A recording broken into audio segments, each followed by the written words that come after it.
And because the driven cavity example didn't work that well with me last time, I recorded a short 6-minute video capturing my screen so I can set up, so you can see how the case is being set up and the solution is being progressed.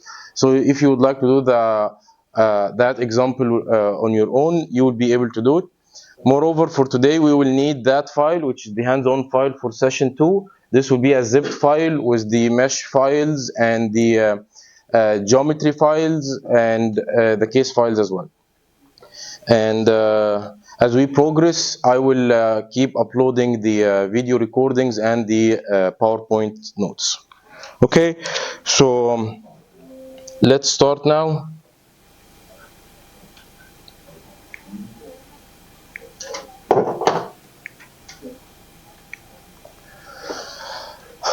Okay. Today we're going to talk about CFD implementation using ANSYS, how we are going to solve or use the Fluent software and the meshing software ISIM CFD to be able to come up with a CFD solution. Yeah. The first step, if you remember last time, recall, I said the first step is the pre-processing, where you define your geometry, which is the CAD drawing, and clean it for CFD analysis, create the fluid domain, and then create the mesh. Today we're going to dive deeper in the details of doing this step. First, for the geometry prep, this was the last example, the example that I gave last time. This is a general aviation aircraft. We have all of the details. We have the landing gears. We have the cover of the landing gears. You have a lot of antennas. I think you have those, I forgot its name. It's kind of the blinking lights for the blue and green or red or green, so you can know where are you flying. And we have a pilot here, so he can correct me. I don't know if this is a correct piece of information or not. It's what? It's strobe lights. It's, these are the lights? Those are the white ones. The white ones? Okay. So apparently it's lights. So, so if you would like to do a CFD mesh for this airplane, the first step is to clean your drawing. You don't need all these piece of informations. You can include them in the later process. But however, think of that airplane as if you are gonna design it on a piece of on a piece of paper and pen, and you're gonna draft it by your hand. And you keep building or including extra features as long as you go with your CFD model. But at the first step, it's highly recommended to start with a very cleaned and simple geometry, because you don't want to debug a lot of things at the same time. The second step is check for small lines and surfaces. And what do I mean by that? For example, here at the trailing or at the end of the aircraft, while I was drafting this airplane, I did it in a wrong way, that I had like 1, 2, 3, 4 surfaces that are very small surfaces at the tail of the airplane. Every small surface or small line, when you are gonna do your mesh, will give you a lot of hard time. Why is that? Because most of the measures solvers or the measure softwares deal with your geometry as if it's a patch of different surfaces that are patched together or connected together. So for example, when you are gonna do your mesh, if you select a patch dependent approach, which will give the best type of meshes, as we will see in a little bit or at the workshop, your mesher will realize that this is a surface by itself and it needs to be meshed. If your meshing elements and the size that you are asking the solver to mesh each surface with it is kind of larger than this surface, then this will be a hole and the mesher will give you a bad geometry. You will not be capturing that. So it's really a non-linear process. While you are drafting your airplane, you have to make sure and keep in mind that this will be meshed, and you need to have a knowledge or a little bit of experience of how the mesher is going to deal with that geometry. So you will fix it while you are drawing your airplane. Moreover, I have here a couple of small surfaces that might give me a hard time as well. So these small surfaces are not recommended. You can overcome this problem by using a software that's called the design modular in ANSYS, where it gives you the opportunity to patch these surfaces, and you can have one complete surface from these 5 patches. This is a very good hint or trick that you can utilize. However, SolidWorks software does not allow to do that. Whenever you create a feature, the surfaces cannot be patched together. They can be knitted, like you can knit them, but you cannot remove those intermediate lines in the surface. Okay? The second step is that scale your model. Usually when we do CFD simulations, we do not include the physical scale. If you have a general aviation aircraft, a submarine, an airfoil, even an R3 or whatever, those bodies have a physical length scale. Usually we don't do the simulations in that physical length scale. We do it in a normalized one, which I mean by that, what do I mean by normalizing? I mean that you have to select the characteristic length of your body. For example, for airplanes, the characteristic length is the chord. So in this aircraft, the chord was around, I think, 6 feet, some or less than that. Not 6 feet. It was like I don't remember. It was around 1.5 meters or around 1 meter, something like this, something around this. So if it's not scaled to unity, if it's not equal to 1 meter, you have to scale it. So for another word, if this whole aircraft was around maybe 5 or 6 meters, and you chose your characteristic length to be the whole length of the aircraft, then you have to scale your aircraft till the whole length of the aircraft will be unity. Okay, and based on that, you will calculate the Reynolds number. So in other words, you need to select a dimension of your body. For example, if you are solving a cylinder, the characteristic length of a cylinder will be the diameter. If the diameter is around 10 meter in physical life, we don't do that. We are going to scale the diameter to be, or the cylinder to be only 1 meter. And then based on that, you will use or you will calculate your velocity in the CFD simulation domain, because you need to have a similitude analysis, or you need to keep the Reynolds number in both domains equal, which is the physical domain and the numerical domain. Okay, it's pretty straightforward fluid mechanics. And then you have to generate the domain for your geometry. For the outer flows, you need a domain. For the inner flows, for example, channel flow or a flow in an artery, you don't need to generate an outer domain. The geometry of your device or body that you are trying to simulate the fluid inside it is exactly your mesh. Okay, if you are modeling the flow inside an exhaust, then you don't need to generate an outer domain. But if you are gonna do an outer flow and you will generate an outer domain, these are kind of the recommendations or the preliminary recommendations. If you have your body inside here at the middle of your domain, it's typically recommended to have 10 to 15 characteristic length times, which is L. I don't know what's going to be L in your simulation. So first of all, we need to agree about L in your specific type of simulation. And upstream of the body, it's recommended to have 10 to 15, and downstream of the body, it's recommended to have 20 to 30. Why downstream is more? Because after any body in any outer flow, you will be having wakes and turbulence and a lot of features, and you need to damp these features before they hit this boundary condition, because otherwise you would be kind of forcing the flow around your body to satisfy this boundary condition, which is not the reality. If this outlet boundary condition or this boundary became a little bit near to the cylinder or to whatever your body have, and you're imposing a boundary condition here, but in reality, that body, if it's flying, it will not satisfy, or you will not see a constant pressure, for example, at this point. So if we did that, this will be kind of that we are forcing or tweaking or bending the PDE that we are solving to satisfy this unphysical behavior. And because of that, in our workshop today, I made sure that we select a square domain, and I will show you how that boundary condition could interfere with your body. The second step is consider symmetry.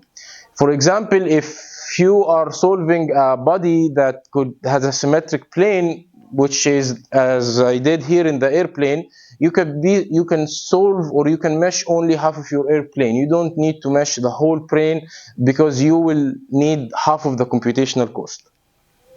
The third step, or the second step, is the boundary condition spacing with respect to body. I talked about this in the last minute, and the wake capture as well, because as we can see here, we need that extra domain to capture the wake.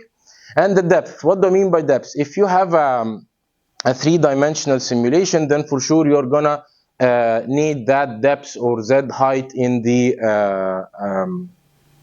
in your domain. It's up to you. That depth could be only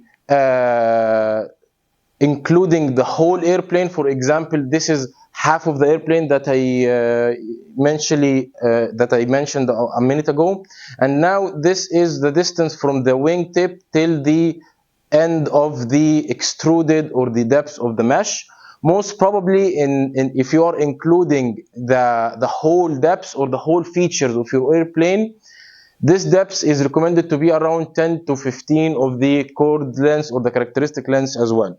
But in some cases, you are not interested in the whole depth because, for example, this is an airfoil simulation only, and for that airfoil, it's bounded between two surfaces. For example, this is the right bounding surface that's bounding the airfoil. There is another surface here on that edge, but I'm not showing it, and this surface is exactly the same as this one.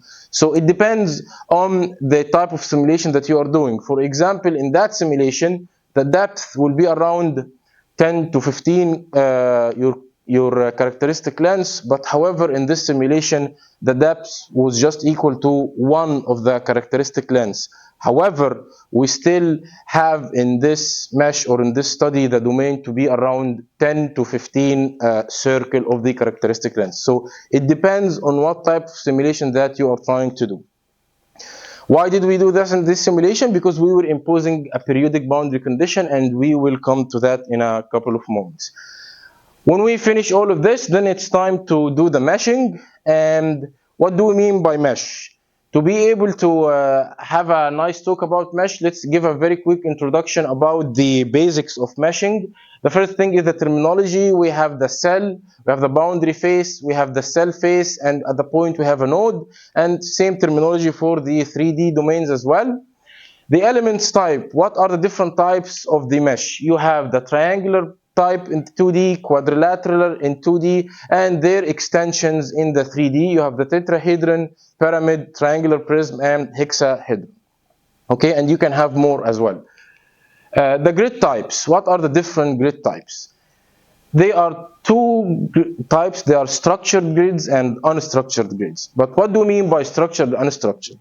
So for structured grids, aside from being clean and neat as you see now, to be able to decide if this is a structured or unstructured grid, the answer to that is if you can allocate any cell in that mesh without an extra piece of information, regardless from its axes, then it's a structured mesh. Let's say it again in an easier way.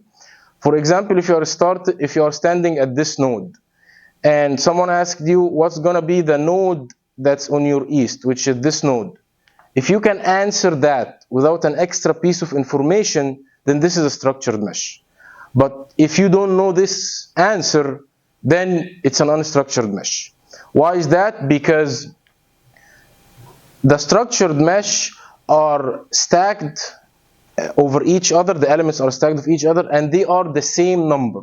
For in other words, if you have 100 elements here and you have 10 elements here, if I pointed to this element, maybe for example it's element 40 and element 5, then what's going to be the element on each side? It's going to be 51 for example, and still at height 4, and you keep going. You can have a counter, and this counter can keeps going without an extra piece of information, without someone telling you at this point x, y, and z we have the element number blah blah blah, and at this point x, y, and z we have that element number blah blah blah, and its neighborhood numbers are this.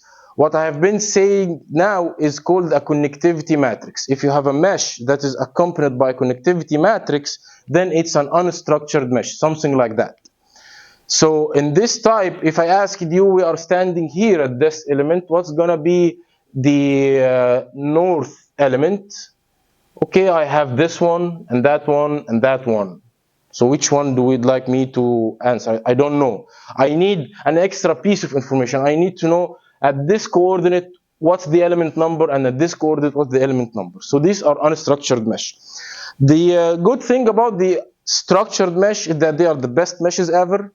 They give you the best rate of convergence. They don't bother you with some stability issues, and they have the best number of elements needed. In other words, to generate a solution or a very good solution for that channel flow, the number of elements that you're going to need with a structured mesh is going to be the minimum that you can able to or is the minimum that you can able to have or to perform to be able to get the solution. If you would like to generate that same good solution with an unstructured mesh, then the number of elements must be higher, okay? But the bad thing about the structured mesh is that they usually tends to map or align with block structured elements, because they are kind of a block. If you are trying to match that block to a very complex geometry, sometimes it's going to be a tedious task, and sometimes it's going to be an impossible one. So that's why we can use unstructured grid, because they give you the flexibility of meshing a very complex domain. And you can have a hybrid mesh, where a piece of it is kind of a structured mesh, and we call this edge treatment, boundary layer treatment, and we will talk about this in the next workshop. And this is a structured one, but this is an unstructured one. Structured mesh generation. They are generated in two different ways. They could be generated in an algebraic form, where you just take your geometry and you keep repeating it algebraically. There is no any way of diffusion or dispersion. And they could be generated in a PDE way using the Laplacian or the Poisson equation, whatever. And you get a very nicer mesh if you are trying to solve it or generating it using a PDE mesh generation. Obviously, we are not going to write a code for meshing. Meshing is a whole line of research by itself. But we are going to be using a software, but we will need those terminologies inside the meshing software, because as I said last time, the softwares are written in scientific terminologies. The unstructured mesh generation, we have a couple of techniques for it. One of the famous one, it's called Delaunay triangulation. And what do we mean by that is that the solver spreads a couple of points in that domain, and it tries to make sure that if in each triangle that we have, if we bound that triangle with a circle, that circle will not include the center of another triangle. The center of the another triangle could be on the boundary of the circle, but it must not be inside that circle. In other words, each bounding circle of a triangle must include one center, which is that triangle for it. Why do we do that? This will give you a nice, cleaner mesh with a good quality elements of the from the triangles. Okay. By the way, meshing is a very mind intriguing thing, and if you are too deep in mathematics and you like topology and geometry, this will be your fun thing to do. The second approach is called advancing front, and what that advancing front does is that they start from the edges and they keep generating triangular elements one by one till they fill in the whole domain. The third one, or the final one, is called the octree, where they have an hexahedral elements that they generated based on the bounding box of the element, and then they try to subtract that element from this mesh and disregard what's outside from that bounding box, and then project the elements that are facing the boundary on the boundary. This will give you a very good structured mesh inside your domain, but it will be kind of an unstructured at the boundary. And the final one is called polyhedral, where you have polyhedral elements. This is, till now, it's kind of reserved to Fluent Mesher.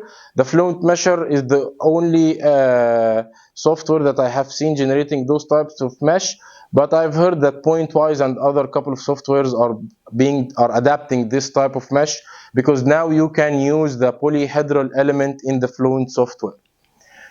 Now the mesh quality, how do we judge the mesh quality? It's based on a couple of elements. The skewness, you don't want your element to be too skewed, because if your element is too skewed, remember we are dealing with fluxes. So the flux that's going inside this element will interface with the flux which is going outside from that element if your rectangle is highly skewed, okay? And again, for the triangle as well, you don't need high skewness.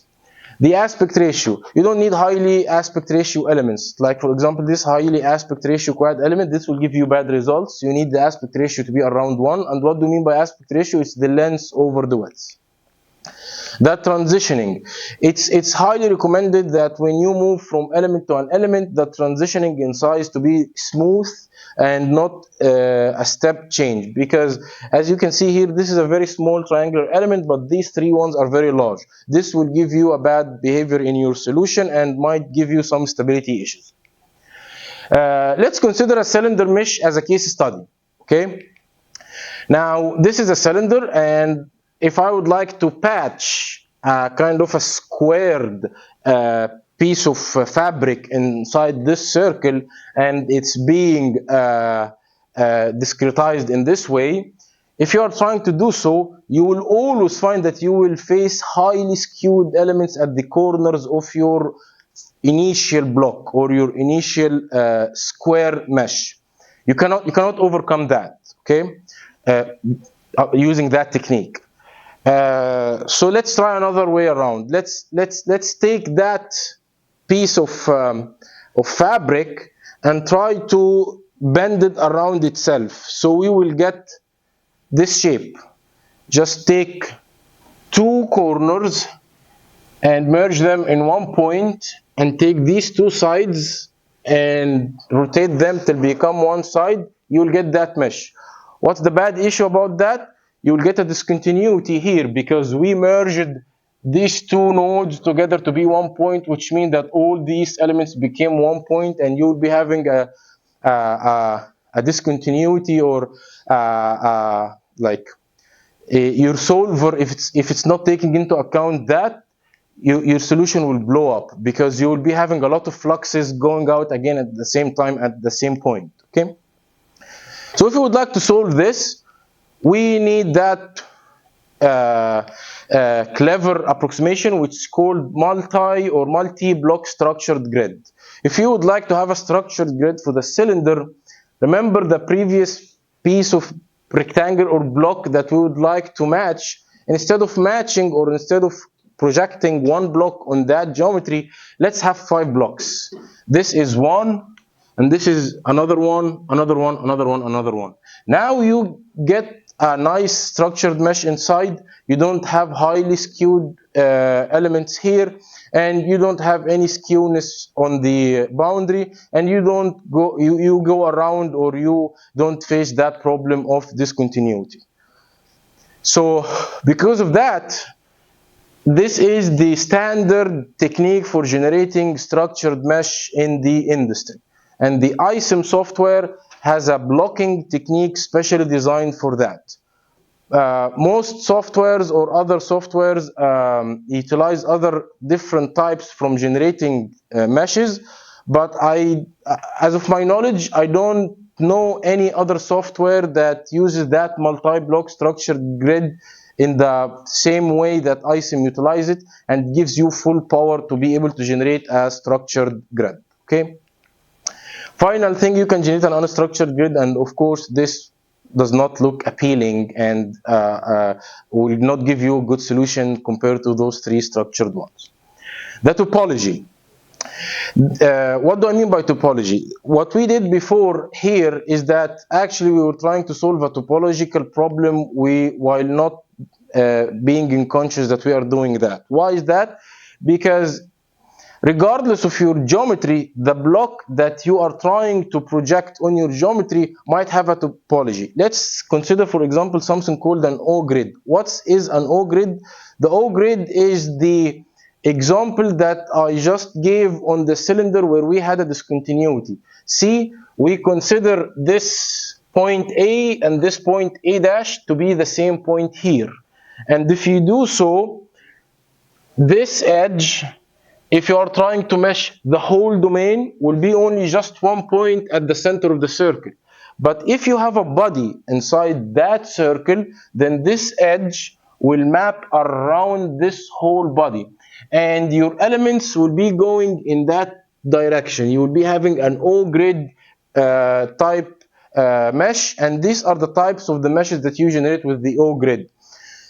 The whole edge or the whole points that around this airfoil were just one point in the cylinder, but now we are just expanding them to be around that edge, and we get this nice smooth clean mesh at the trailing edge of the airfoil or the wake. This is an O grid. What about a C grid? Instead of overlapping overlapping the 2 points and disregarding one edge, we will just overlap the 2 edges. So now the elements will be parallel at this point. So just think of the square that you brought the square, and these are the edges and rotated them, and they are gonna stick with each other here. You are not gonna shrink these sides to be just one point. It takes some time to imagine it, or just have a piece of pen, paper, and draw it.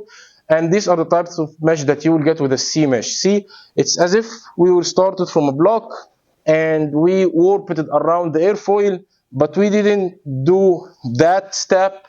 No, we just continued in that direction. Okay, so this is a C grid. And the final one is the H grid.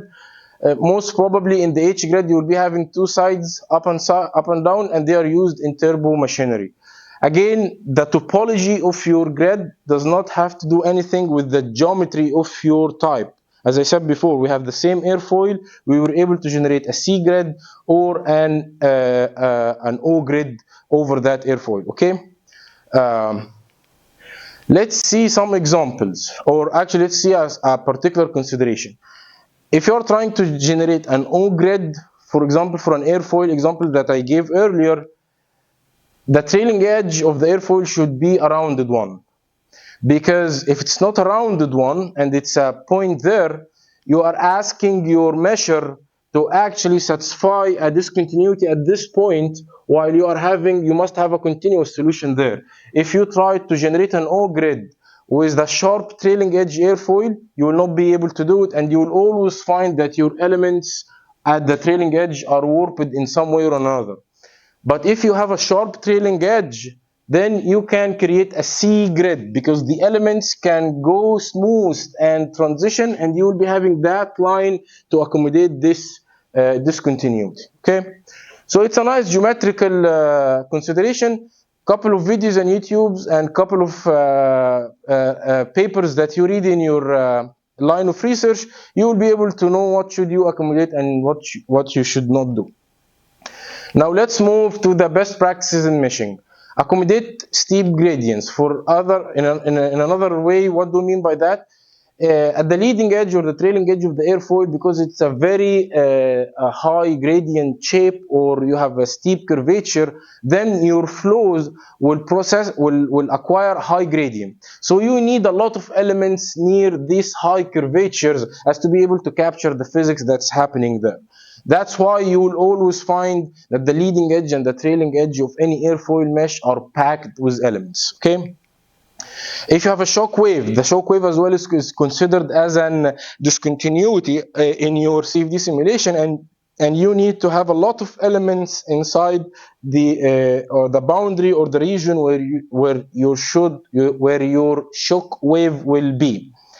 And if you know the location of your shock wave, majority of the boundary layer is not that small. Okay. Um, the curvature. As I said before, like the leading edge and the trailing edge, in some cases you might have large curvatures in your geometry, so you can ask the mesher to accommodate this curvature based on the curvature of your surface and the proximity, and ANSYS software allows you to do so. Another thing that consider different flow zones, like in the shockwave example, we can have different zones of mixing layers, of boundary layers, of meshing the gaps between different elements. And while you are generating your mesh, you need to have in mind what's going to be the flow physics that will take action in that region. So this shows again that CFD simulations is not the solution to everything in the world. Like give it a mesh and it will give you a solution. No, it's not like that. If, for example, someone meshed this problem without taking in consideration those highly dense elements, he or she will get a solution that will not be a physical one. Okay, and it will be a converged solution, a correct solution. Everything is okay. We have the colored fluid dynamics and everyone is happy, but this is a wrong solution. Okay. um, Moderate expansion ratios, as I would like to say that same as the transitioning in the 3D elements, we don't need the expansion ratio of the elements to be very large. Okay, clean your CAD with 100% precise constraints.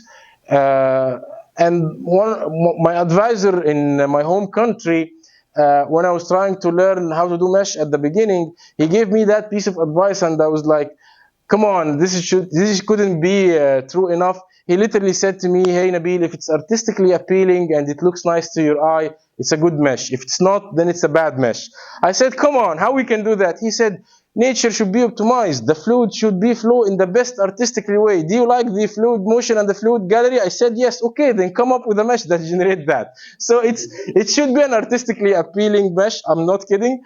And you can see the PDE structured mesh were kind of artistically appealing to your eye more than the algebraic one. If you remember, the algebraic one was very skewed, but the PDE one was very nice. Okay, so try to come up with artistically appealing. I have a couple of examples, but I'm kind of feeling that I'm late by time, but so I'm not going to show them. Now, this is the pre-processing where we end up creating our mesh. I will give an example of generating two meshes in ISIM today.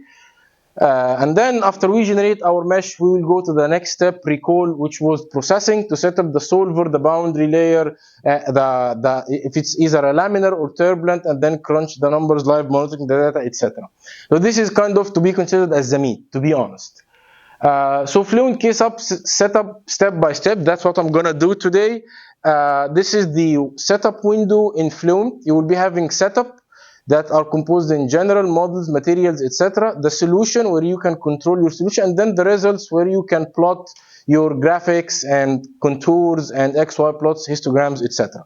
I will try to tackle these menus each one by one and explain what are the information that we would like to understand or to have to acquire before go on crunching some numbers. So this is what I've been trying to say. Let's start with the general one, which is this one. So this is general one. The first thing that you will have in general is the type of the solver. It's either pressure based or density based. So what do we mean by the, or actually before that you will find the scaling. We said about the scaling dilemma last time, that you need to make sure that the sizes of your mesh is exactly in the same units that were created in the meshing software and the Fluent software, so you don't mess up your Reynolds number. In other way around, you will be multiplying with a factor which is 100 or 1000 or dividing by that factor if you don't have consistent units. And it can provide you with a crude assessment of mesh quality here if you can click on reporting quality. The second thing is the pressure solver, is the type of the solver. We have the pressure based solver and the density based solver. Remember last time when we were trying to solve the convection and diffusion problem, I told you that we will assume that the velocity is given, but in reality the velocity is not given. This means that we need to solve the coupled system of equation together to find the pressure and the velocity simultaneously. At the early times of computing, computer power was not that strong enough to actually solve this type of equation in a nonlinear fashion together, all the equations simultaneously. So they came up with that pressure-based solver when they discretize this way of solving the equation, or they have an iterative approach for solving the equation. They call it the segregated algorithm, which they come up with a pressure correction. They assume that they have a pressure correction, and then they update the mass fluxes and the velocity, solve the energy equation and the turbulence, and are you converged? No, you are not converged. Then they go back and assume another pressure, or they solve for the velocity, and you keep doing it. So in kind of, they are trying to solve the momentum equation and using the continuity equation, if you remember it, as if it's a correction for the pressure and velocity that you acquired from the momentum equation. And they do this segregated in a serious way. They are not coupled with each other. However, the coupled algorithm, the pressure-based coupled algorithm, is just a straightforward brute force equation to be solved. They solve the system simultaneously, the momentum and the pressure-based continuity equation together with each other, and they come up with the solution. Based on that, this type of solution, or this algorithm, the coupled algorithm, will tend to acquire or need a lot of memory. So for example, if you have a 1000 element mesh and you are trying to solve it with the coupled, maybe you will need to have 2 or 3 gigabit in your RAM to be able to do it. But if you are trying to do it in the simple or the segregated one, you will be having 1 or half gigabyte of RAM to do it.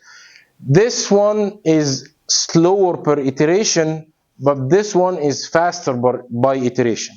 But this one needs larger number of iterations, but this one needs a smaller number of iterations. The second solver, which is the density-based solver, this is kind of to be thought as the second version or the updated version of the solver. These solver, they solve everything together. They solve the continuity, momentum, energy, and even if you have a species equation. What do I mean by species is that if you have chemical kinetics or any species change, they solve all of this type of system of equation together in a nonlinear fashion. The time, we will ask you if you would like to do a steady or transient simulation. It's really obvious. Steady is solution does not depend on time. Transient just depends with time. Let's go to the second tab, which are the models after the general.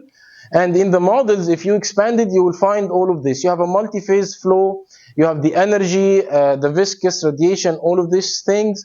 I will talk about the viscous only in this course, to be honest, because all of that things are not my area of expertise. And even the multi-phase flow, I have never done any simulation with a multi-phase flow. And the energy equation is just, it's either on or off. Are you solving the energy equation or you're not solving the energy equation? The viscous, as I said, if you expanded that, this was the doctor prescription from the last workshop, if you remember it. And for the next workshop, we're going to explain what that prescription is about. Technically speaking, it tries to model the viscosity in your Navier-Stokes equation. The materials, it's just a straight window that you will have. Here you can select whatever type of material you have: water, air, incompressible air, ideal air, water vapor. The list or the Fluent database is endless, to be honest. The cell zone condition, remember that last time it was in very quick manner, but the cell zone condition is the tab where it asks you what is the condition of each zone in your mesh. And in that tab, you can select the material for each zone. For example, if you have two different zones with two different materials, for example, a solid and a water, you can select that this is a solid and this is a fluid, and select the material for each one. You can have frame motion if you have a relative axis of reference. And you can have mesh motion as well. If you have two different zones, they could be moving with respect to each other in a manner that each mesh is not deforming the another one. If that mesh to move will deform the another mesh, then you need the dynamic mesh, as I'm gonna show in a couple of minutes. And you can select the material, and you can have a lot of options for that zone thing. This is, for example, the frame motion that I was trying to explain.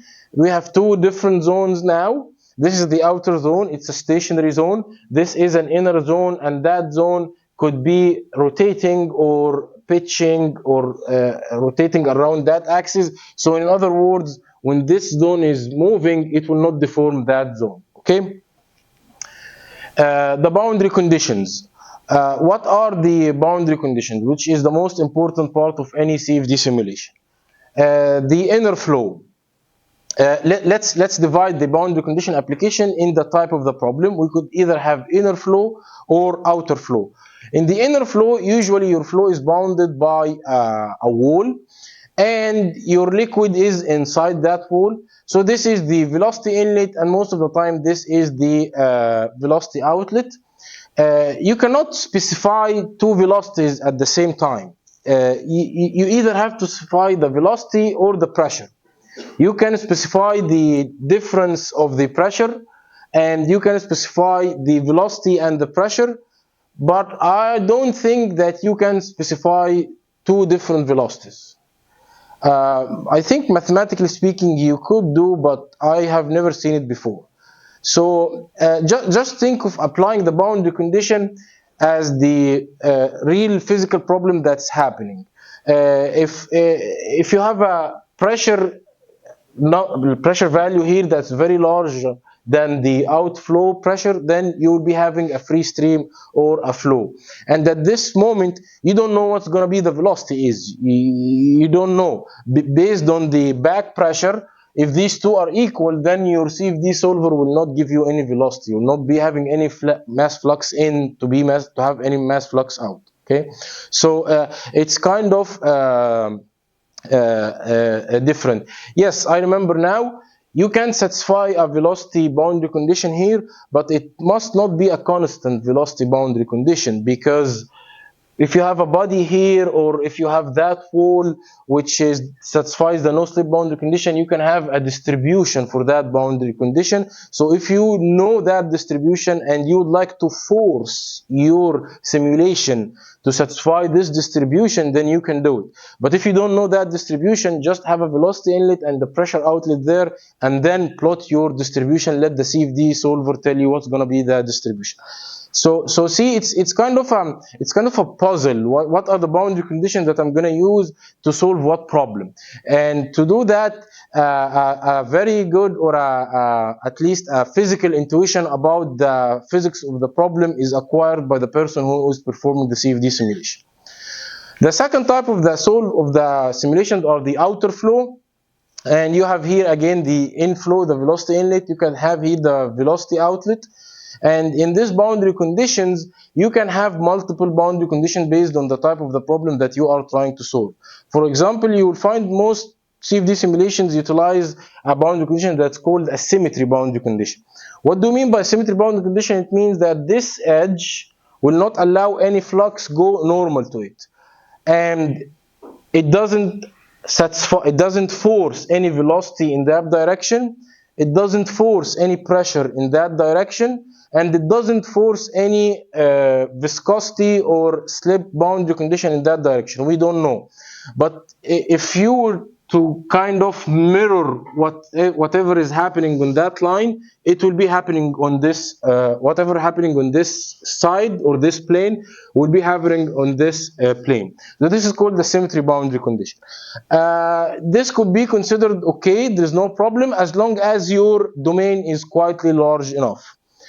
If your domain is not quietly large enough and you would like to force a specific boundary condition here, you can have it as a velocity inlet if you would like to force the velocity inlet here, and you need as well to have your boundary domain large enough.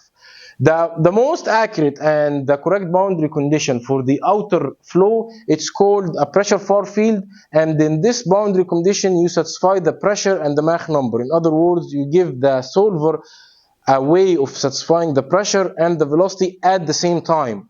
And this forcing condition restricts you to have a very large domain compared to your characteristic length, like sincerely a very large domain. Okay, so let's go and have a detailed discussion about the boundary condition types again.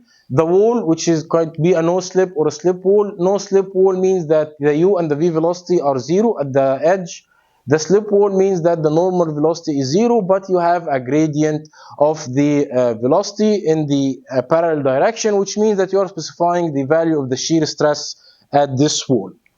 And if you have this, by the way, if you have this shear stress to equal to 0, this means that it's going to be a slip wall, and the slip wall is imposing a physical boundary condition exactly equal to the symmetry that I was just mentioning from a while ago, because it doesn't allow any flux in this direction, there's no constraint on the velocity in that direction or the gradient in that direction, and we don't know the pressure.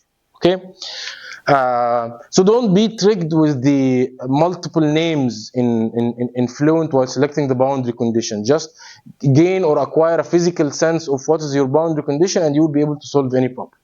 The velocity inlet, which is easy, you have a velocity inlet normal to your boundary condition, and the pressure outlet, if you specify the constant pressure at your boundary condition or your pressure inlet. Okay. And the physical selection. What I mean by physical selection was the previous discussion that I mentioned for the channel flow. You cannot satisfy the pressure and the velocity in an incompressible flow at the outlet at the same time. This is not an accurate physical application of the boundary condition. So we need to have a physical selection or a physical sense of what are the types of the boundary condition. The pressure far field is the one that I mentioned earlier, where you satisfy the pressure and the Mach number all over that circle. There is no inlet, there is no outlet, and you would like your boundary condition and the body which is inside, most of the time it's gonna be an airfoil, satisfy also these two boundary conditions. Usually this is used in compressible flows in aerodynamics. That's why we specify the Mach number, because we have compressibility. The outflow boundary condition is a specific boundary condition that is kind of very unique to specific applications. And what do you mean by that? Let's consider that this is our boundary, which is the outlet, and we have a vortex here, or whatever, any kind of eddy. And this eddy is trying to convect or pass through this boundary condition. If that boundary condition was set a priori to a velocity outlet or a pressure outlet, this means that you are forcing a constant value for the pressure over this boundary. And by forcing that pressure, you will be damping every vertical or eddy structure that this turbulent flow or this vortex have. In other words, the vortex cannot advect or convect or move through this boundary. So as an overcome for that solution, there is the outflow boundary condition, where that outflow boundary condition does not satisfy or does not impose or force a specific pressure value or a specific velocity value. They just impose that whatever mass flow inlet to your your system will be equal to the mass flow outlet of the system to satisfy the continuity, and the pressure and the velocity are freely selected. The symmetry boundary condition that I was trying to mention, speak about it a little bit, and it acts as the slip wall with zero stress, with zero stress, and the cyclic or the periodic boundary condition. This is a very important type of boundary conditions, and I'm going to spend some time talking about it. What do we mean by cyclic or periodic? We mean that we can repeat that domain. In other words, if you have this type of problem, if you cut this domain in that shape, and you applied here a periodic boundary condition, essentially speaking, what you are trying to say is that, as if, take that edge and, hypothetically speaking, connect it to that edge. In other words, whatever is going to be going inside this edge must have came outside from that edge. So this is the cyclic or periodic boundary condition. Okay, it's not the symmetric one, and it's really useful to solve a small type or a small size of your domain.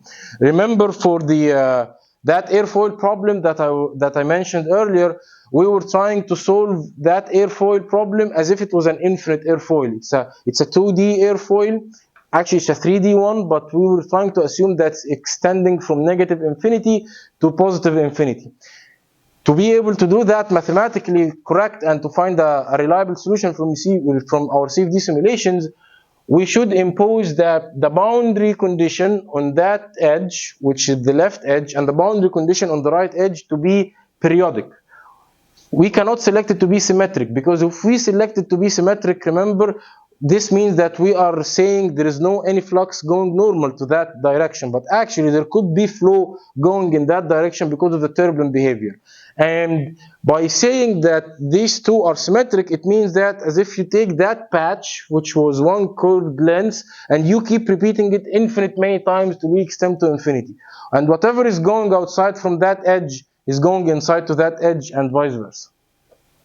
So it's a very important boundary condition if you are trying to solve a 3D problem or even a 2D one for large domains. Now let's go to the dynamic mesh, which was that tab under the setup. For the dynamic mesh, if you open it, you will find these three different options: smoothing, layering, or remeshing. What do you mean by that? Smoothing is that Fluent ANSYS, or the software, will kind of smooth your mesh, as if, think of your mesh as if it's a kind of springs, and as they are being compressed, they are being shortened, and if they are trying to elongate, if they are trying to stretch or pull, they will elongate. So that's what the smoothing is. The layering is that the Fluent software will keep adding layers or removing layers while it's solving the solution. And the final one is just remeshing. The Fluent software will remesh or generate a new mesh at each time step if you are using this option. This is an example for the smoothing that I tried to describe earlier. As you can see here, this is a zone, and this is a different zone. That's our airfoil is plunging up and down. So it's kind of, there is an edge, a common edge between these two. The one inside the red zone, we assumed it to be a rigid one. There is no deformation, but it must move up and down inside the black zone, which was the earlier mesh that I showed earlier. So for that to happen, these elements need to deform. And as you can see, the black elements are deforming as if they are springs. They are stretched and elongated and deformed. Technically speaking, actually, if you are trying to set up this smoothing, you will find that the Fluent solver is just solving the Laplacian for the deformation, and you select the number of iterations and the constant for the Laplacian to be able to find a nice, smooth, diffused solution. The reference values. Most of the time when we try to compute forces, we compute them in a non-dimensional terms like CL, CD, or whatever is coefficient of friction, and that's what where do we select our constants to find the non-dimensional values. Now let's switch to the solution setup. The methods. When you go to the methods under the solution setup, You have under the solution, you have methods, controls, report definition, monitors, etc. And the first one that we are going to talk about is the methods. If we open that window, we will find all of that. What's the first thing that we will find is the pressure velocity coupling. Remember, as I said, for the pressure based solver, the pressure and the velocity needs to be coupled in a way or in another. And for that coupling, you have these options. You have either the simple C, piso, or coupled. What is the difference between these two? The simple is not like simple as in easy. The simple is the semi-implicit method for pressure-linked equations. In other words, this is the segregated solver that I showed earlier.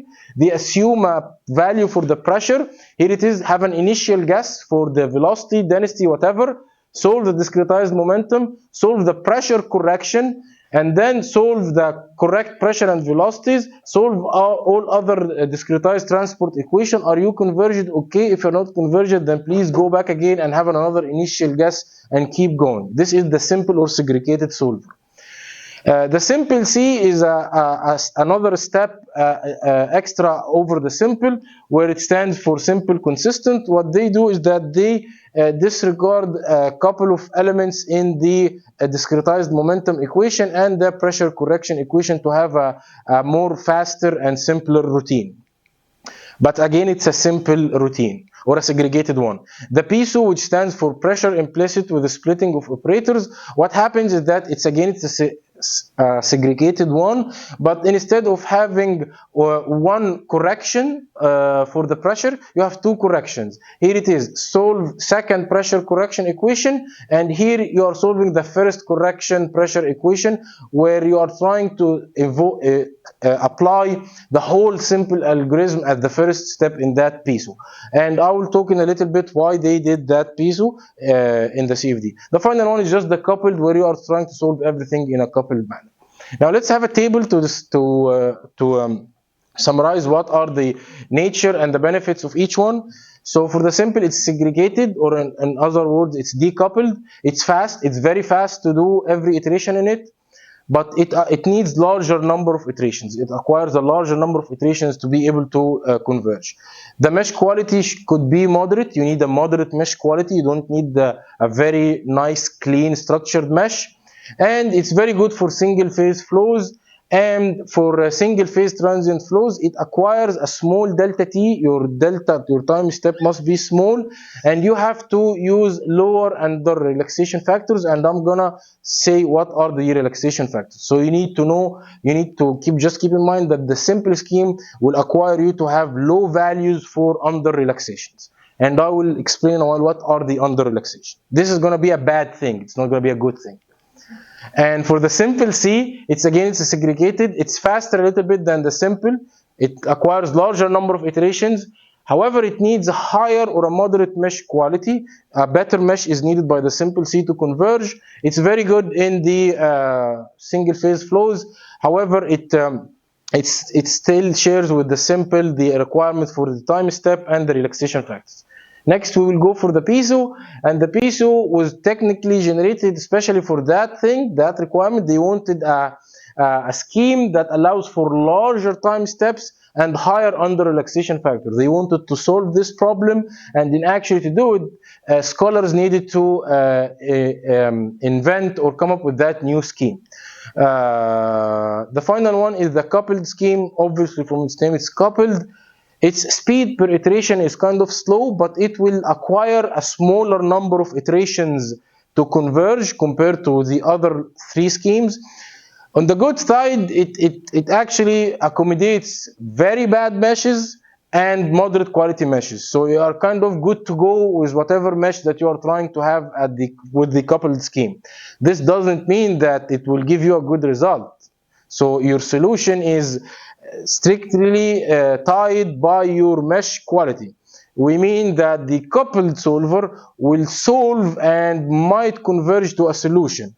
That converged solution with that bad mesh is a non-physical solution. But if you use that bad mesh with any of those simple schemes, you will not converge and you will get stability issues, and Fluent will give you the famous message for divergence detected, and it will stop. Okay.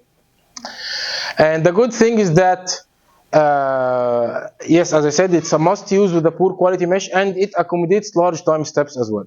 Based on that, I totally recommend that you go for the coupled scheme in any pressure-based solver or any simulation that you're trying to do.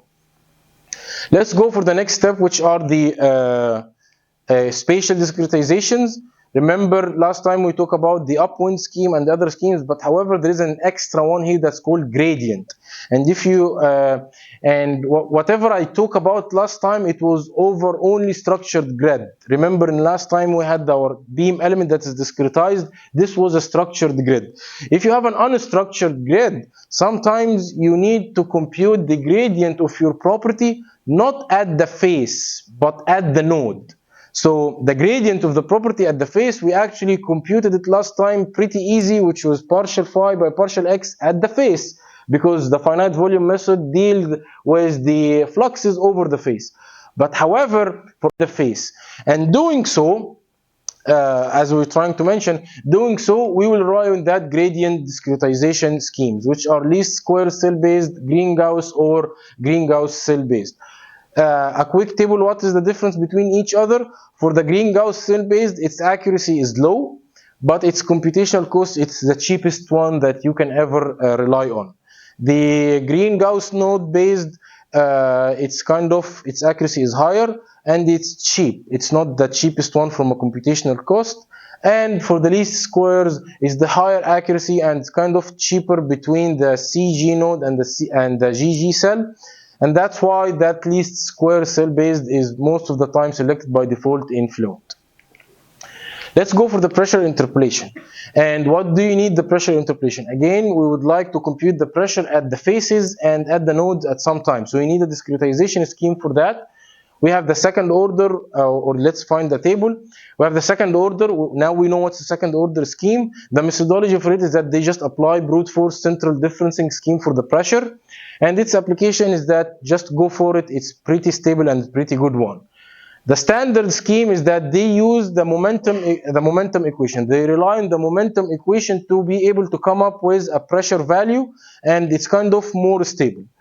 The Presto, and it's written like that, the Presto or the pressure staggering option, this is related to something called staggered grid schemes. And what do you mean by staggered grid schemes? Staggered grid schemes is a way of coupling the pressure and the velocity only for structured grids. And the piece of information that I didn't tell you up to now, that Fluent, guys, does not solve a structured grid. Fluent solves only unstructured grid. However, you can generate your mesh to be a structured one, so you can have a nice orthogonal, good aspect ratio mesh that you know that it will give you a very good results. But actually, this mesh, Fluent deals with it as if it was an unstructured grid. Why is that? Because writing a solver for an unstructured grid is totally different way from writing a solver for a structured grid.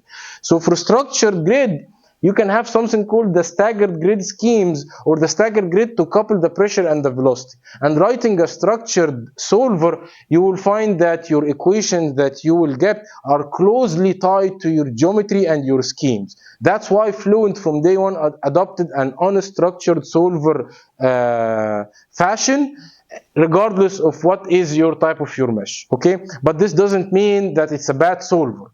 Their solution are exactly the same. If your mesh is a structured mesh, then you are very good to go, okay?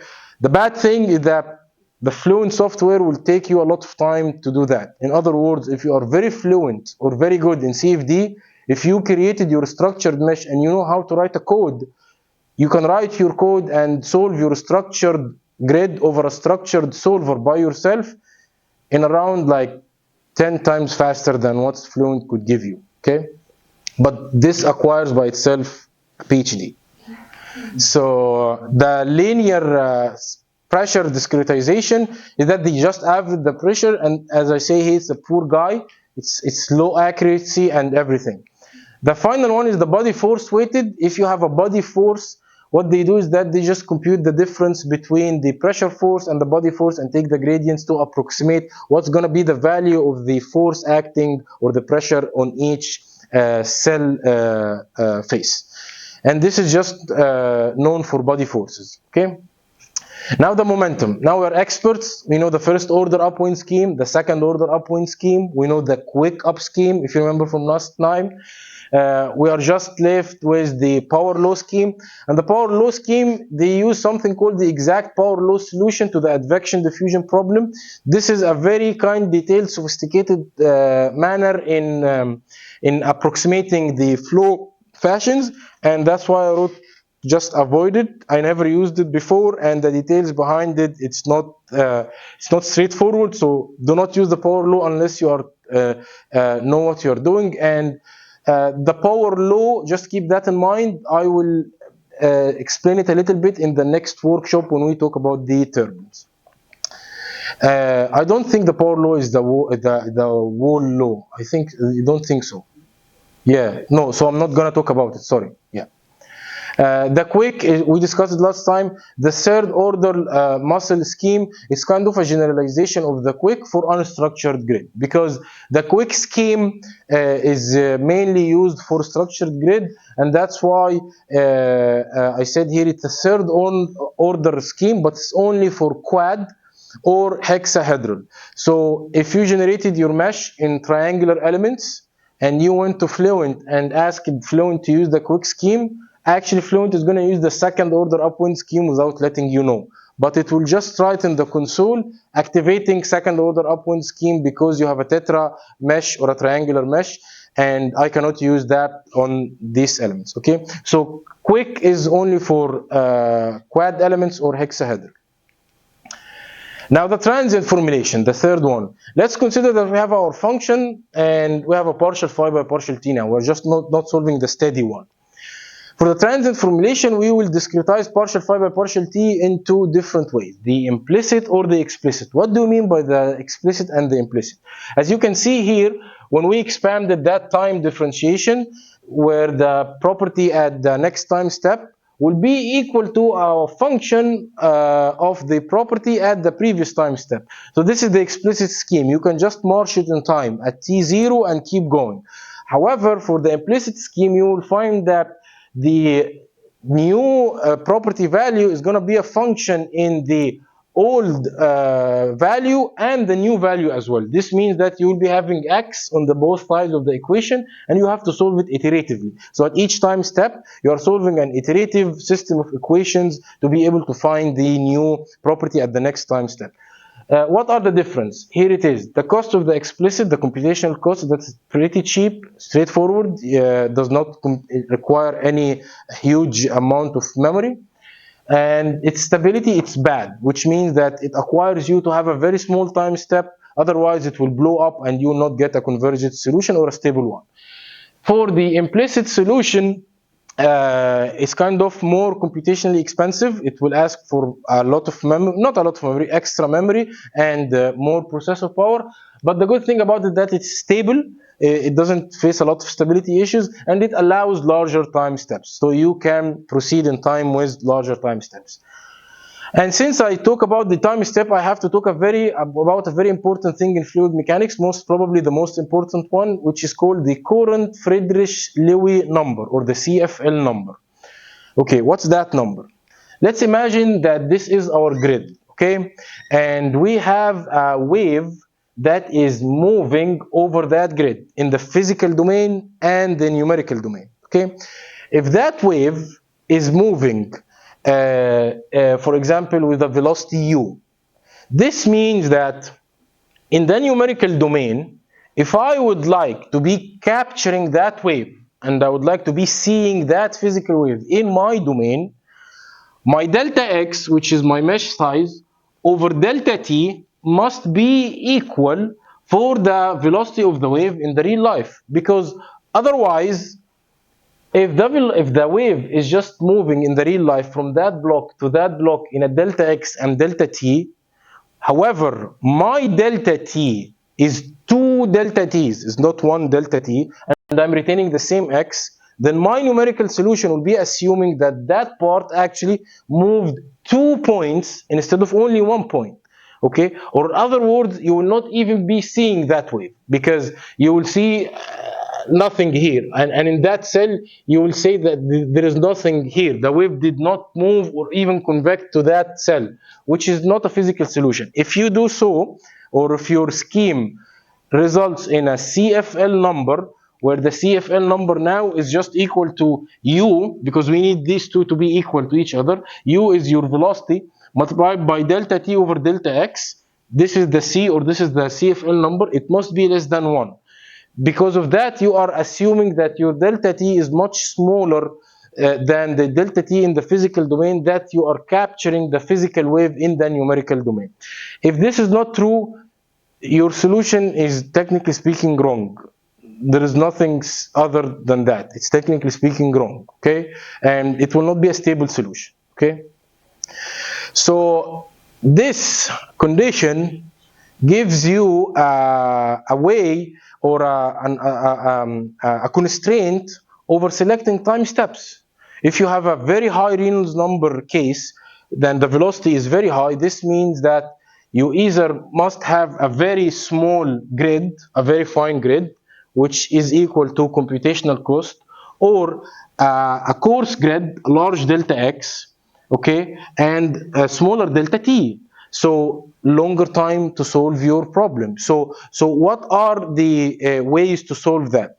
Fluent came up with something that's called pseudo-transient. What's the pseudo-transient? It allows you to have a larger time step, because actually they are not solving the unsteady problem in the physical time step domain. No, they are solving the problem in another fictitious time domain, which is the pseudo type domain, and I will show it here.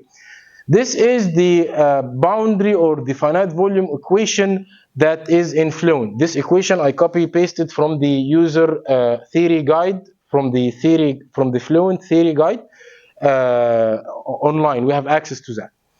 And this is the physical time domain, partial by partial t. That's what I'm trying to solve.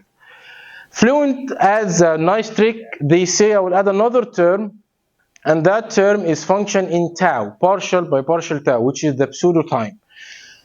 If this pseudo time goes to infinity, this means that this term is not changing anymore, and you are recovering what? You are recovering the same equation. You can disregard this term. And that's exactly what Fluent does. So by this, it gives you a flexibility kind of over that larger physical time domain. You can go around by not satisfying the unity CFL in your physical time domain. However, you cannot go around by not satisfying that delta T to satisfying the CFL. So in other words, if you are saying our delta T is 1 second, okay, and we are having a delta T or delta tau of 0.1 seconds. This means that we need to solve, or to have 10 iterations for that delta tau to be able to go outside from that time domain, the numerical time domain, and go back to that physical time domain. Okay, so this means that your exact time step is around 0.1, not actually 1 as you were thinking. How this time step is selected?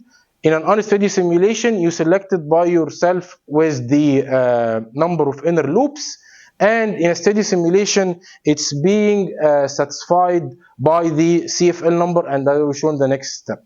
So this allows for larger time step in unsteady simulations, and it's used as an under or a relaxation factor in steady simulation. Now I kept mentioning the relaxation factor a couple of times, and I will show what are the controls or the relaxation factors now. The CFL for steady simulations, or the next step, if you go to the controls, you will find the CFL. What's the CFL for steady simulations? Because we don't have anything in time domain. The CFL for steady simulations sets the size of the pseudo time domain based on your grid size. So think of it that Fluent is actually solving an unsteady problem, even if you have a steady problem, but actually Fluent is solving that problem with the pseudo type domain partial by partial tau instead of partial by partial t. And the CFL that you specify here in the solution controls based on your smallest mesh element size tells Fluent what's gonna be the delta tau. not delta t now, okay? The relaxation factors. What are the relaxation factors? The easiest thing that I can explain the relaxation factors with is that we have a nonlinear PDE that we discretize it, and then we get a linear system of equation that we would like to invert. Most of the time, this resulting system of equation is very stiff. You cannot invert it easily. It will blow up in your face. So to do that, or to be able to overcome this, you need to relax it. The easiest way, the non-academical way of explaining the relaxation factor is that if I would like to solve AX equal to B, and to invert that system, I will get X exact. But however, this system is very stiff, and I cannot do this inversion or solve that system of equation, then I will say, okay, that's fine. I will try and solve not the X exact, but let's say I would like to get the 80% of the solution, kind of multiplying that X exact by an 80% solution. And let's try and invert that system of equation. If I was able to get a solution, then say that this is my new step, and go for another step from that 80% to that 100%. Okay, so this is a non-scientific way of explaining what is the relaxation factor, but I just wanted to give you an intuition about it. Fluent implement that relaxation factor by just using an alpha term, where it says that the alpha new is equal to alpha old plus, actually the phi old, the phi new is equal to phi old plus alpha multiplied by delta phi. If phi is equal to 1, wow, phi new is equal to phi old plus alpha multiplied by delta phi. If alpha is equal to 1, this means that there is no relaxation. And that's what I mentioned earlier. And you will see here that it's pre-selecting some relaxations to be 1. This means that you are solving the exact equation. But if alpha is equal to 0.5, this means that you are having half relaxation. Whatever new or change that you are getting in the phi, you are not applying it towards the new one. You are just applying 50% of that change to the new one. And for the momentum and the pressure discretization, they are selecting 0.5. Why they are doing that? Because when you have your boundary condition and you do your initialization, if it's a steady problem and or even an unsteady problem and you hit solve, this linear system of equation will be very stiff. The solution will blow up and it will not converge. So this is how they relax it. And technically speaking, we should start by small number of under relaxation factors, 0.5, 0.3, sometimes 0.7. And as your solution goes with time, and I mean going by time is not an unsteady problem, maybe a steady problem, and you are just running the number of iterations, as your solution starts to converge, you need to stop the solution and go back to your under relaxation factors and get them to be kind of more higher and higher till you have all your under relaxation factors to be equal to 1. Because otherwise, you will not be solving the exact system of equations. You will be giving me a solution, but this solution is not satisfying the right-hand side is equal to the left-hand side. Technically speaking, you'll be solving another PDE. It's not the Navier-Stokes equation that you are solving. It's an 80% or 50% approximation of the Navier-Stokes solution. And start with time and you progress. And remember the steady CFL that I just mentioned a little bit about. This is the CFL for a steady solution. For the steady solution, the steady CFL acts as if it's the alpha. If you have the CFL to be large number, like 200, you will find alpha to be equal to 0.9, actually 0.1, 0.2. When you decrease the CFL to be reaching 1 or 0.1 or even less than that, 0.01, you will find alpha to be a very small value in the approximation equation. So as well for the under relaxation factors, you should start with a high flow current number, for example 200, and you keep running your solution. This means that you're having a high CFL and a kind of a high time step, but you are having high relaxation factors.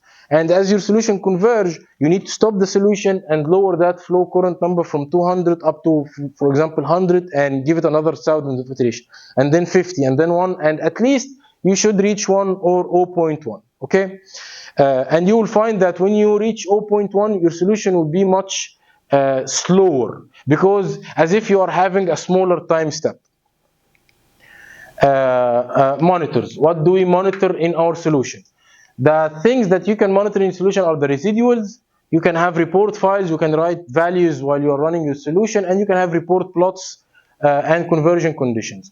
What do you mean by the residual? The residual is that is a basic comparison between the new value that you are computing and the last one. For example, if you have a mesh of 100 elements and you're computing 100 variable of that phi, after the first iteration you got a new 100 value, okay? You subtract that new 100 value from the old 100 value. You'll get an error. If this error is equal to 0, this means that you converged and you don't have any change in your solution and you reached the exact solution of your system of equations. But if this value is not equal to 0, then you need to keep going. Remember, while I was mentioning or explaining, I said I have a mesh of 100 element. This means that I have 100 phi property to compare. And you can compare the residual for each element, and actually for each element you can compare the residuals for each property, because you are solving for each node. For each node you may be having U, V, W, P, density, temperature. These are 6 properties for one node. So the number of residuals are the number of mesh elements that you have in your mesh. That's the exact number of residuals multiplied by the number of equations, or in other words, the number of properties.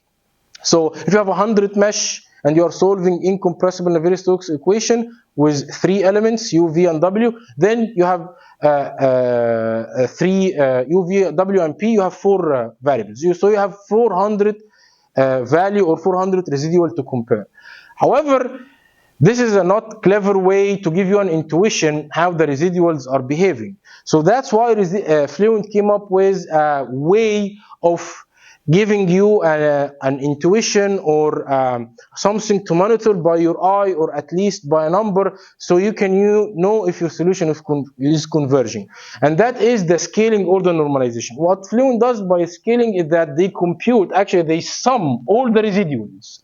Like all the residuals in all the cells. For example, you might have a cell that's already converged. Okay, I don't matter, but I have another cell that's way off. They sum all of that in one single number, and then they divide the value of the residual by the value of the sum of all the properties over the domain. This is the scaling. And they have another way of giving you one number, which are the normalizing. After they compute that residual that's being scaled, they normalize it with the number of iterations. They take the last 5 iterations and normalize it and make it the normalization value, and keep normalizing the residuals as it is going. This gives you, and that's the window for the residuals, okay? This is the normalization factors, and I'm just selecting here monitor, and you can select scale or normalizing, and you can have the number of iterations that you would like to normalize your residuals with it. But as you can see here, you have a tab for check for convergence. I never check this tab. Why is that? Because if you check this tab and asks Fluent to stop the iteration when convergence is reached, the thing that Fluent says, or the condition for convergence, is that if your residuals is less than the number of convergence, which is used to be in that window, but I'm cropping it, you will satisfy a number here for each one of those as the converging factor. I never do that. Why is this? Because let's see what could happening. If you started your solution with a very good initial guess, okay, this means that you will end up having high residuals, not low value of residuals. As your solution progress, you will be having high value of residuals. Why is that? Because the initial guess was very good enough. So the initial residual value was too low. If you divide by it each time, you will get a large residual value, and that's what they are doing. And you would think that your solution is not converging. Why I'm getting only 10 to the power negative 3 residuals, and I should have a convergent solution? This doesn't mean that you have a bad mesh or you have a bad solution setup or whatever. It could be that you actually started your solution with a very good initial guess that you won't reach that 10 to the power negative 12 residuals that people are trying to reach for, even if you let that simulation run forever. And it's actually the other way around. Even if you have a very good initial guess, but you are solving a very big mesh, and the values or the properties that you are having are quite often large. Which what I mean by that is those constants. Phi, the value, phi is your property, u, v, w, whatever, multiplied by the constants. This number could be actually large, just as a nature of your solution that you are trying to solve. This will give you low number of residuals, despite that your solution might not be converged and your solution is not a good one. And actually, this dilemma is written explicitly in the Fluent user guide and theory guide, and they are asking the users not to rely on the residuals for conversions, just rely on them to give you a sense that you are converging. The residuals are going down, then I eventually will reach a solution at one day. But do not rely on them to say, this is a convergent solution, I will step my simulation, and these are my results. So now, what should I do? Like, I would like to know when I do I stop my simulation. The alternative approaches are, you can just rely on the residual behavior to provide sense of convergence, and you can monitor integral quantities. Like, for example, as you go on while you are having your iterations, keep integrating an integral quantity like the CL or CD, and keep monitoring this value as you go. Now you reach the steady solution. Here the CL is not changing. I don't care about my residuals. They are 10 to the power negative 3, 10 to the power negative 12. I don't care. At least this case is converged for my criteria. But now I don't know if the value that I got for the CL or the lift coefficient is true or wrong. How do I know that? Go and take your case, compare it with an experimental results, and then do a grid refinement process. Take that mesh and discretize it more. You will be having a finer grid. Do the simulation again. If this value changes, then you didn't reach a grid independent solution, and keep going till you find that the error here is less than 5 or 3%. Okay, so it really takes time to do one single simulation, even if it's a steady simulation. And then compute something called mass imbalance. What's the mass imbalance? Let's consider that we have an inner flow thing. This is from the flux window. And let's say we have an inlet boundary condition and an outlet boundary condition. To satisfy continuity, for sure, mass flow inlet must be equal to mass flow outlet. You can ask Fluent to compute the mass imbalance, the difference between what was the flux inlet and the flux outlet. This number should be at least 10 to the power negative 6, and it will give you an intuition that continuity is satisfied in your solution. And this is a hard learned lesson. If you satisfy your continuity in your solution, then most probably your solution is good to go.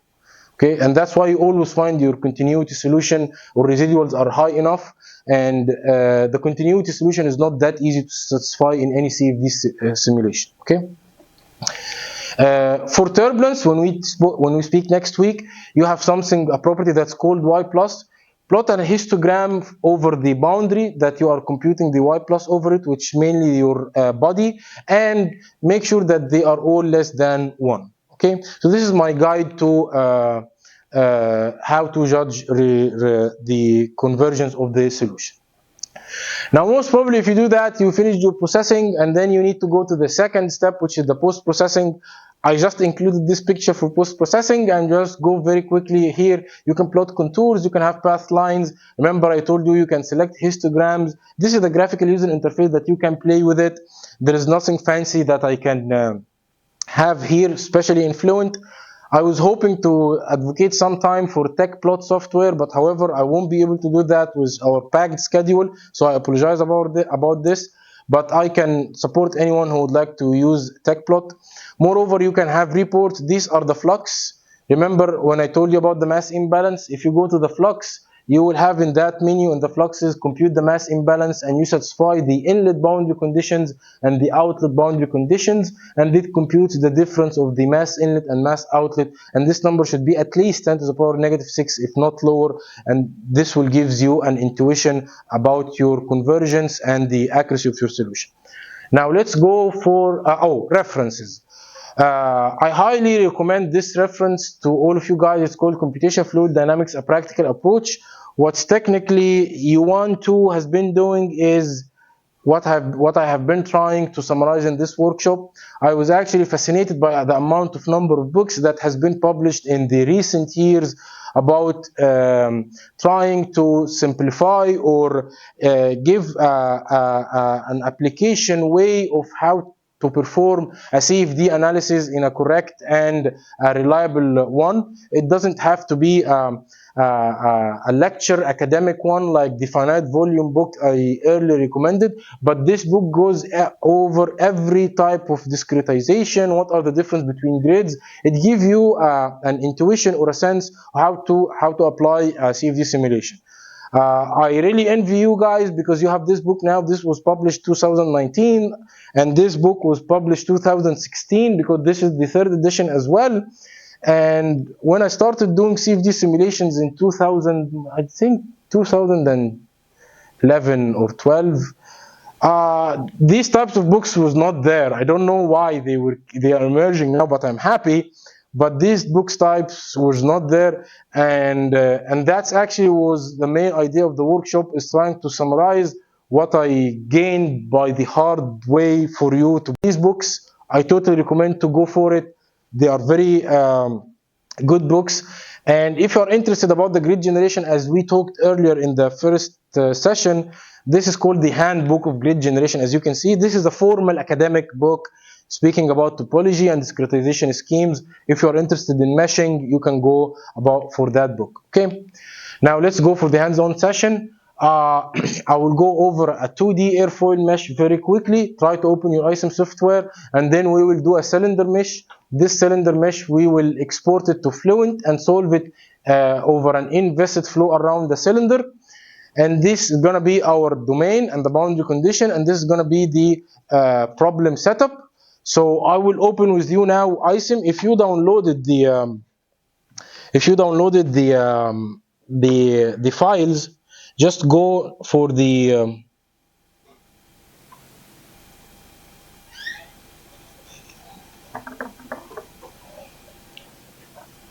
just go for the workshop and download this zip file, if you please.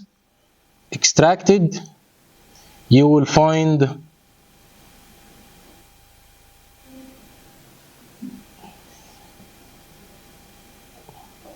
these files.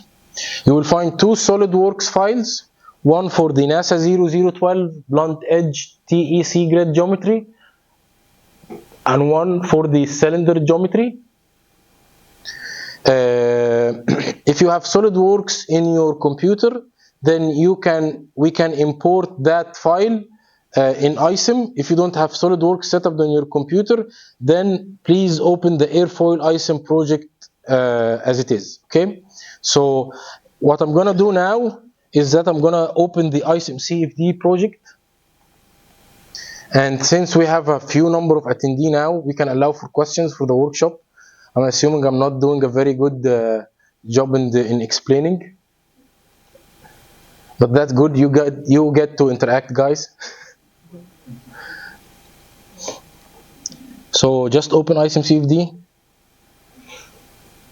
Open the ISIM CFD. Open ISIM CFD. No, still. Okay, no worries. Okay, guys. So if you open the ISIM CFD, and now the projector is giving us a hard time. Okay. Let's go for file, or actually open, not open. Let's go for file and import model. If you have SolidWorks set up on your software, you can do these steps with me. If you don't have SolidWorks set up on your software, ISIM will not be able to import any SolidWorks extension file. Okay, because let me show you what do I mean by that. I'm opening now the SolidWorks.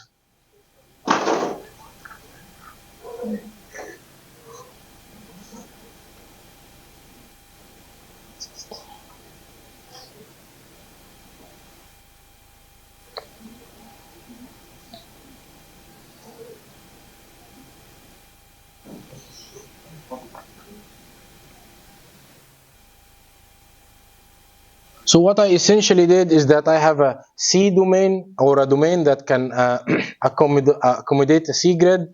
I have my airfoil here.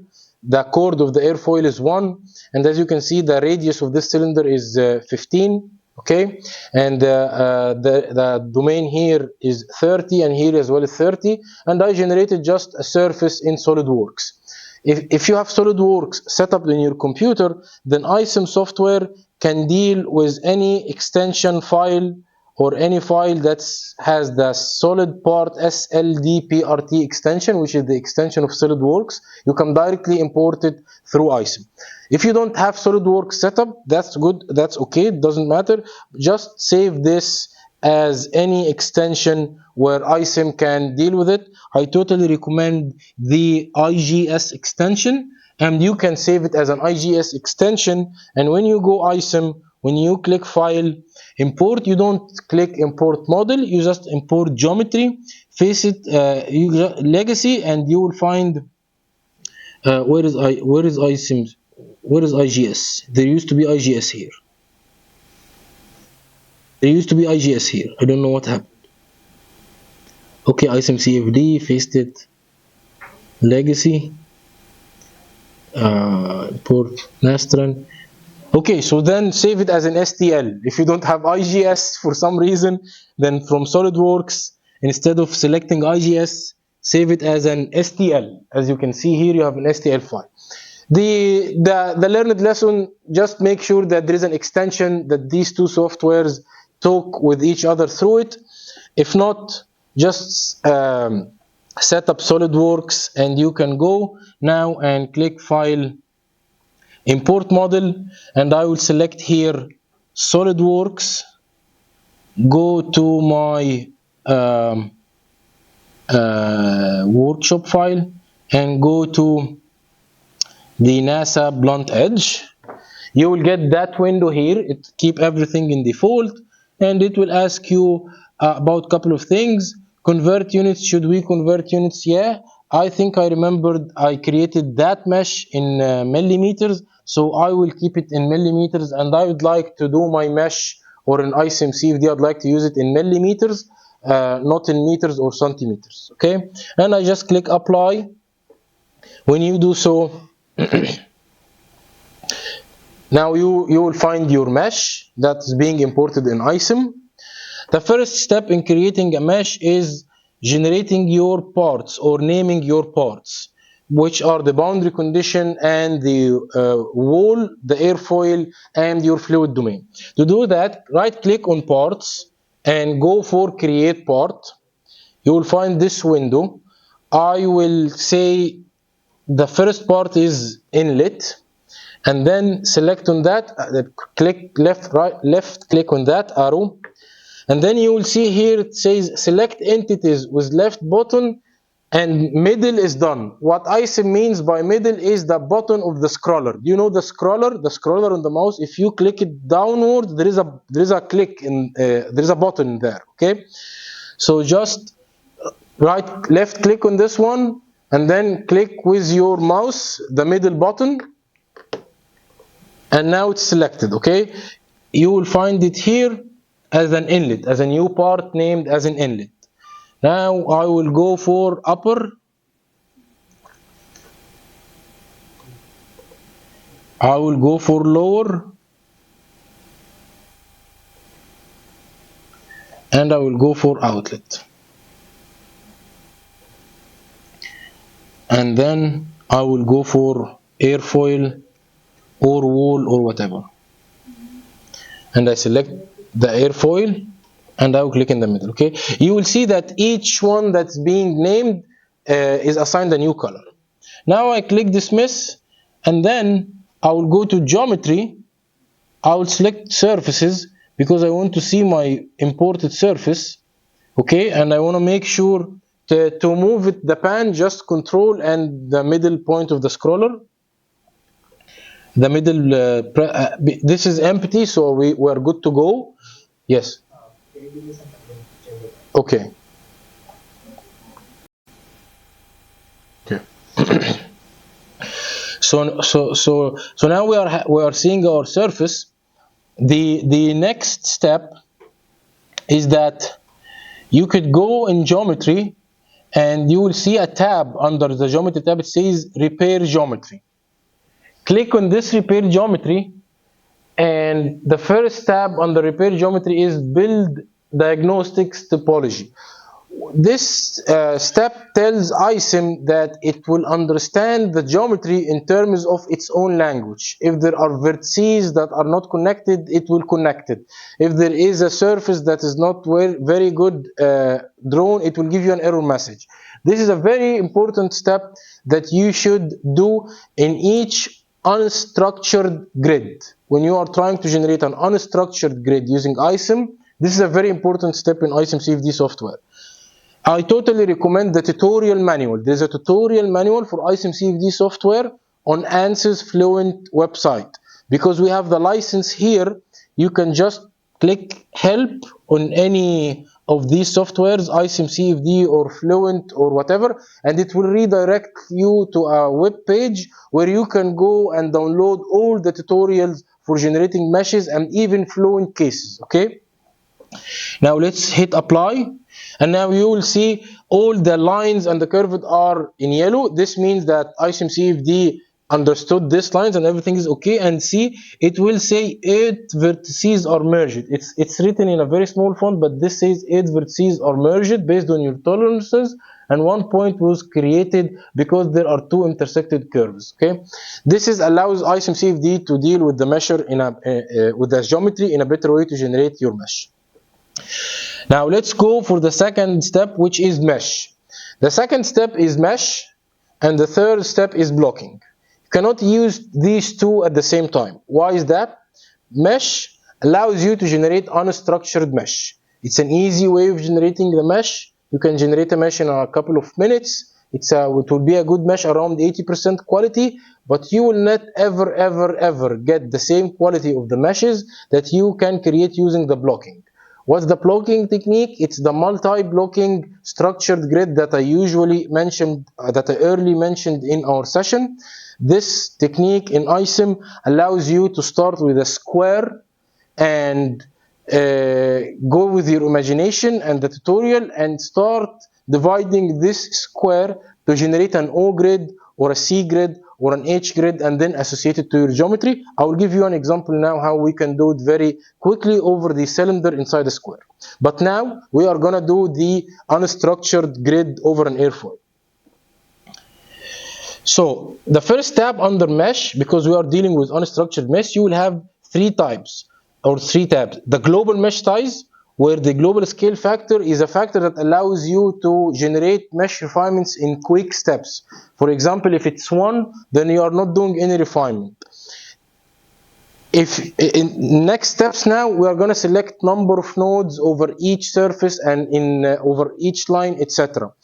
And we will have our preliminary mesh. If you would like to use that same mesh, but however, get a finer or a finer version of that mesh, instead of doing everything manually by your hand, you can just go and set this scale factor to be 2. This means that multiply everything by 2 and you will get a finer mesh. The global element seed size, it forces the maximum element in your mesh. This must be a number of a power of 2, like 256, 512, 1024, 248. I will take it for now 248, okay? And the curvature proximity based refinement, it's something that allows ISIM CFD to discretize and makes the elements to be smaller and smaller where the curvature of your geometry is very large. In other words, near the leading edge and the trailing edge, it can let ISIM CFD to discretize this element in more elements based on the curvature of the geometry. I will leave it for now and I will click apply. The second step is the shell meshing. We will use now only the shell meshing because we are doing a 2D mesh. If we were to do a 3D mesh, then we would use the volume meshing, okay? And the final one, which is the prism meshing, it's for the boundary layer treatment that I will speak about next workshop. And the boundary layer treatment is essentially the small meshes elements that you have it here, okay, around the body.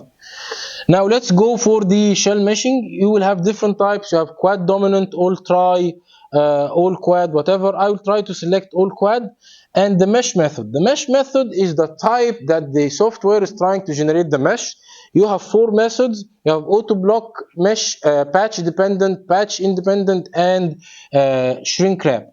Auto block is that ANSYS software is trying as if to have the blocking technique without you doing the effort and try to accommodate number of blocks to that mesh. The patch dependent is that it takes the patch and makes sure that everything in the patch is meshed. The patch independent is very good when you have different zones. I will select for now auto block, and I will select ignore size of 0.001 and apply. Let's go now for the curve mesh setup, because to mesh a surface you need to set up a curve, and to mesh a volume you need to set up a surface. Okay, so I will go to this edge. I will click on this mouse, left click all of these edges, and then click on the middle button. Now I have these edges are selected here, and I will say the maximum number of nodes, a maximum size to be, for example, 512. Okay, it's usually recommended to mesh everything in a power of 2. And I will click apply. Then I will go to my airfoil, where we have the upper and lower surface. I will select these two surfaces and I will select them, and for example I will have it to be 265. I'll click apply. Then to generate the mesh we go to compute mesh, and we don't need the volume mesh. It will redirect you to volume mesh by default. We need the surface mesh, and just click compute. And that is the type of the mesh that we have. Okay, see, it's trying to have a nice mesh, and there is a problem here with the trailing edge, because I think the building topology decided that there is a small edge here, and there is another large edge here. Okay, which is the whole airfoil. This type of behavior can gives you an intuition that the number of elements here are more than there, and this is a bad behavior because the mesh size on that surface, for example, it's dividing it only into 256 nodes. I wanted to have more than that. I will say maybe 100 nodes. I will select apply, and on that surface I would like, for example, 100 nodes. I will hit apply, compute mesh again, and compute.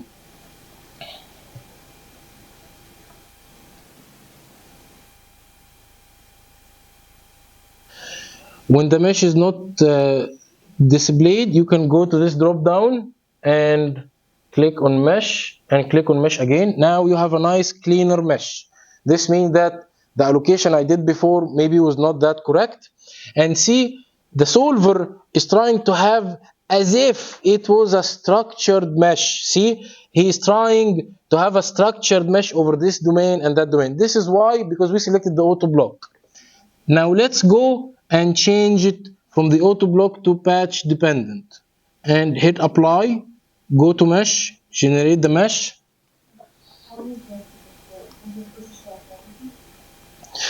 You will find another mesh that's kind of different from what we had before. Okay, if you selected instead of patch dependent, you selected patch independent and you select apply, you will find that the patch independent gives you another different of a mesh. Why is the difference? You have to go to the ISIM CFD user theory guide and know what's gonna be the way of assigning the generating the mesh. And as you can see, for the patch independent, it does not abide with the number of elements. Okay. Now let's ignore this now, and I will close it. Oh, actually not. I will show you how to export the mesh. you just go to output mesh, boundary conditions, and you select the type of the solver. Instead of generic, I will select it to be Fluent.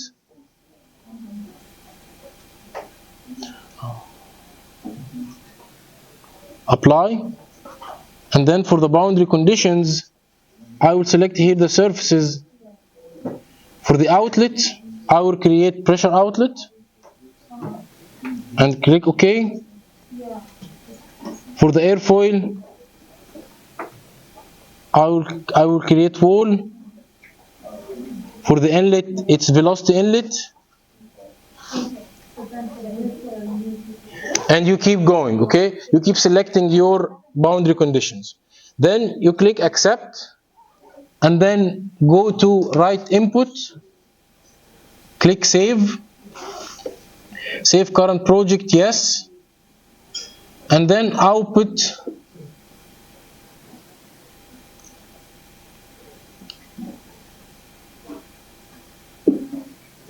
Let's go again for that. Save current project, save, open the unstructured.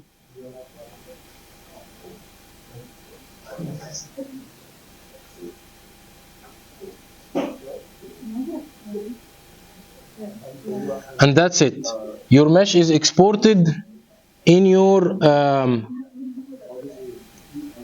directory, which was Nabil. Let's go to that directory.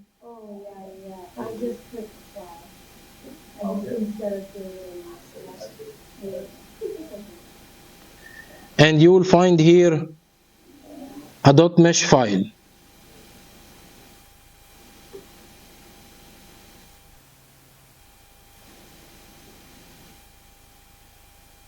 Don't know what is that thing. Let's change the solver from Fluent version 4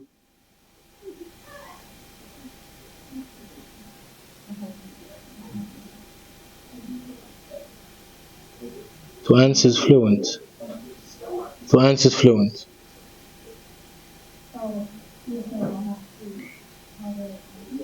Yeah, here it is. 2D, I will scale the mesh with 0.001. And then done. Now you will find a file which is .mesh. This is the file that you import in Fluent. Okay?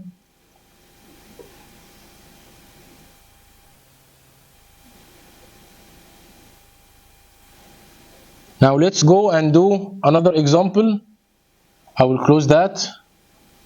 And I'll just give you a quick hint about the blocking.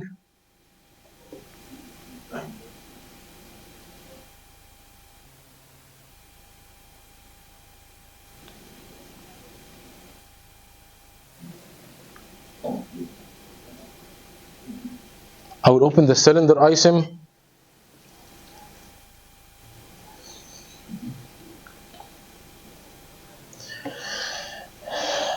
And this is a pre-installed mesh that I already did, or a surface.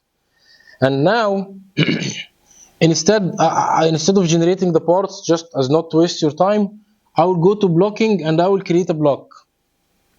And from that block, I will select the surface, the name of the surface here, the part, and I will select it to be 2D planar. Select apply, and as you can see, we will get one block here. Now, to generate a mesh for that block, we will go to pre-mesh parameters and select the mesh. I will select copy parameters because this copy the parameters for each edge. So this edge will have the same number as here. The distribution will be uniform, and I will be having 50 nodes. And I will click apply. And the same for that mesh, for that side. I will click it uniform, and I will click 50, and I will hit apply. Then I will go to pre-mesh and say generate the pre-mesh.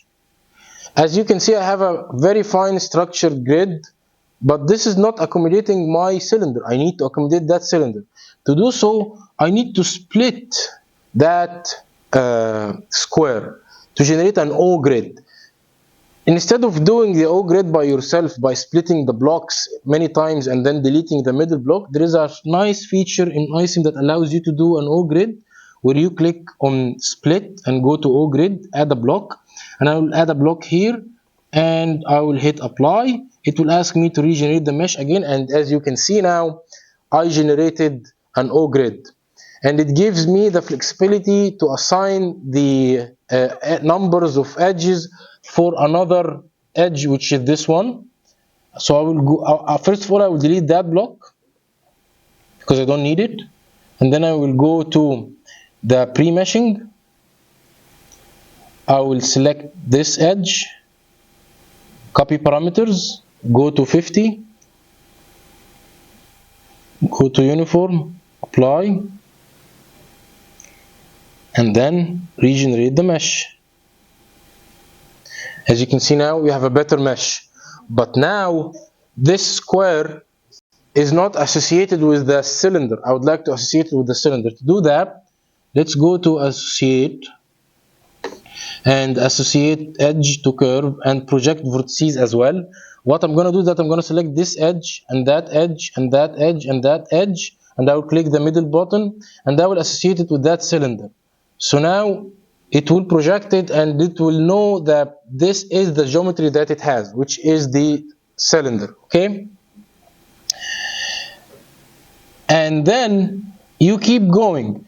After doing this, this mesh, from my example or from my way of opinion, it has a kind of highly skewed elements here and there. So I can go to smoothing and I can smooth the mesh by orthogonality and hit apply.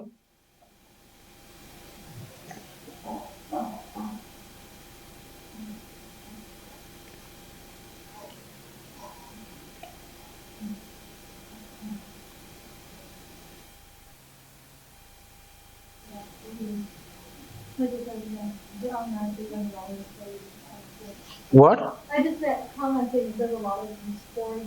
Yes. Which is very useful. Yeah. So it takes some time with the orthogonality smoothing, but you will see in a minute why is that.